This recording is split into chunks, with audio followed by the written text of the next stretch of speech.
let's just start, right? Why are we doing this? Why did you fly all the way from San Francisco to Austin to spend the whole day with me and talk about measurement?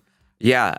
So for me, at least, it actually sparked with starting to see people not fully understanding how to take advantage of the data that they were getting, especially after ATT happened. So Apple made that decision around privacy, and the first thing it did was like, hey, my ad effectiveness is going down. Then people started to like really understand, actually, this is a big measurement problem.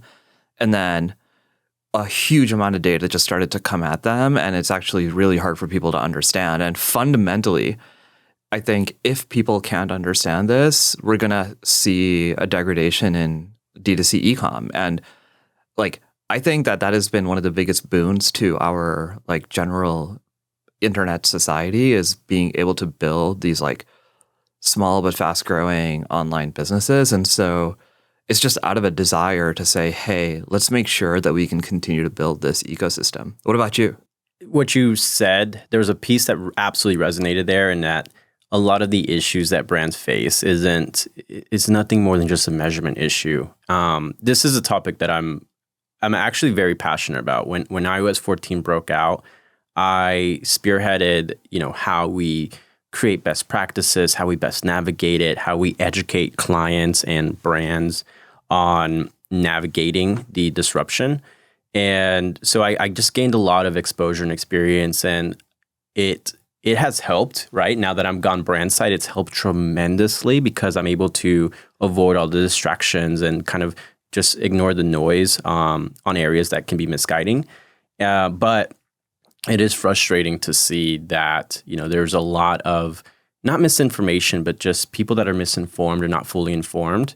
And all of this is creating discussions which aren't an equal playing field. People are talking about, apples and oranges, and it's frustrating to see. And so for me, this is a lot of just sort of helping the industry, getting people on the same page so that we can have meaningful conversations moving forward. Because right now we're sort of bickering about different things, apples and oranges, and it's not allowing us to continue to innovate and move forward as an industry. Totally.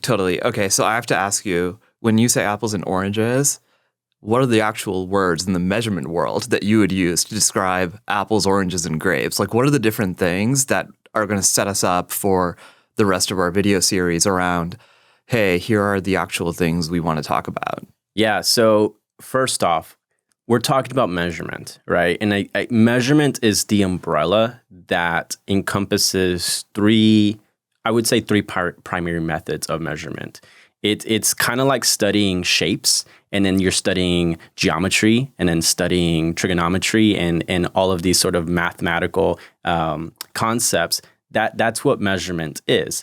Now, within measurement, you have attribution, you have experimentation, and you have modeling.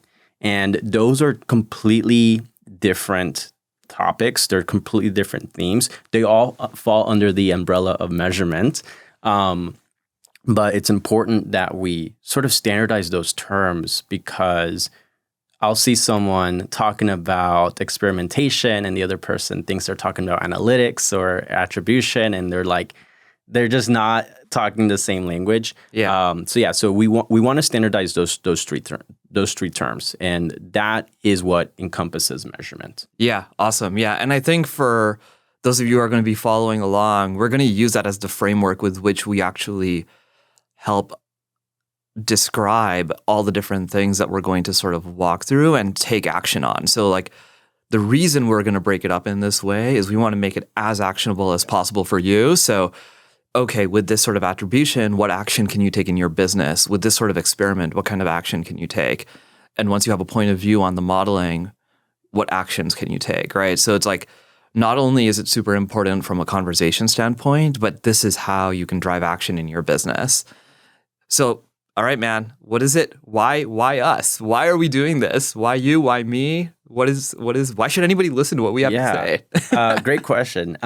Look, I'll start off by saying that this podcast this conversation that we're having, we're not the end all be all. I think what we're trying to do here is, again, create rules of engagement on how we talk about things and sort of make sure that everybody's speaking the same language so that we can have those meaningful conversations. So the education and the resources and this series is not going to start and end with just us two. That said, why we in terms of starting it off? So I was previously a director of media strategy at an organization called Stitcher Ads that got acquired by Kargo. And when we got acquired, I became the director of efficacy. And I was in charge of pretty much omni-channel efficacy. So my role at the organization was making sure that all of our ad and media, whether it was brand dollars in the open web or performance dollars in paid social, that they were working together and being effective, and that they were driving the business outcomes. In that organization, I led the research and insights team, which was in charge of all measurement tactics and making sure that we were working with the right partners, such as MasterCard or Nielsen or IRI, and having those measurement partners support all the media that was running in the organization. So for me, that helped tremendously in getting exposure to some of these partnerships that are a bit out of reach for a lot of direct-to-consumer brands. And most recently, I've actually gone in-house brand side, and a lot of that experience that I gained at Kargo and at Stitcher Ads has helped me tremendously because at the end of the day, if you don't have the right measurement in place, if you're not looking at your media in the right way, you're going to make wrong budget decisions in how you allocate your spend, how you optimize. And I would say we've been able to meaningfully grow by having proper measurement in place and knowing which areas are driving revenue and EBITDA and growth and investing in those areas. So, my point of view is going to come a little bit on the sort of agency side and ad tech side, but mostly on the brand side. I'm going to try to give tangible examples of what I did at Nood and how we were able to grow the business. And what about for you? Yeah.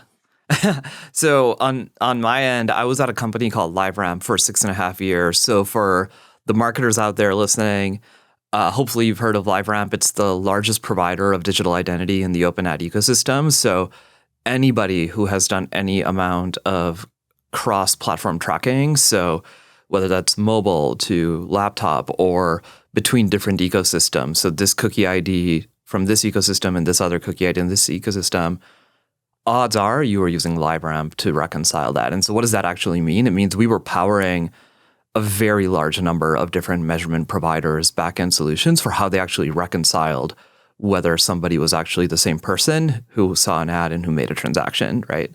So I spent 6.5 years doing that, actually helped launch the measurement business at LiveRamp, built multiple businesses while there. And then more recently now, the CEO of a company called Fermat Commerce, where we help brands with their, what would we like to call distributed commerce. So basically having a shopping experience tied to the actual media you see.